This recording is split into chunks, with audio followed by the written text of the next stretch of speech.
Hello. So I am in my kitchen getting ready to wash some veggies that you probably saw me pull earlier from the garden. And I thought I would just do a quick video talking about the energy of food. Because I know this is one of those lessons that when I learned it, changed a lot for me in my perspective and how I approach food. So I thought I would just share this with you because it was on my mind. And so, okay, so you guys saw I was in my garden earlier, so I was pulling a bunch of vegetables that had been growing, and I got to thinking about how excited I am about to eat this food when I make my meal prep. And I realized not everyone understands the energy that you get from food. So we're all familiar with calories, right? And calories are what we're taught about the energy of food. Calories are a unit of energy in terms of describing food, and we're all familiar with that. But there's so much more when it comes to the energy of food. There's actually two.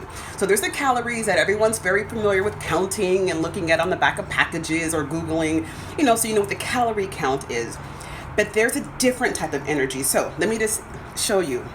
So for example, I pulled this carrot from my garden today, right? You can see the dirt on the carrot. And that's because carrots grow underground. So the energy that you receive from a food like a carrot or a potato or other foods that grow underground are going to be darker.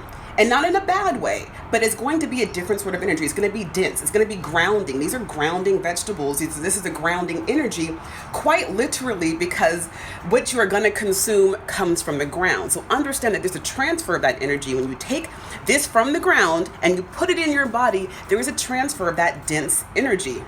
Does that make sense? Then there are foods like squash. And I pulled some snap peas from my garden. These are foods that grow on top of the ground.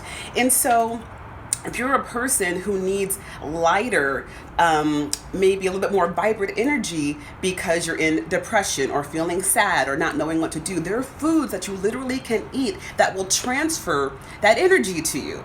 Like, did you guys know that? Because I know when I discovered and really learned and took in and understood the energy that you get from your foods, it's changed how I eat. So we've got foods that are grounding, right? So maybe you're a little, kind of scatterbrained kind of person. It needs to be grounded. Foods like, again, corn, not corn.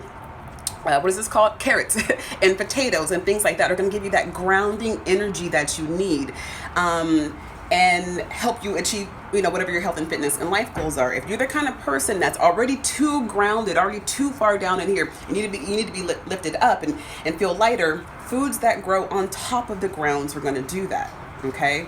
Now, the other thing I'll throw in there is just imagine the energy that you get from foods that never see the light of day, that are never outside, because they're manufactured in a plant, right? Not in a plant, but like in a building, in a facility.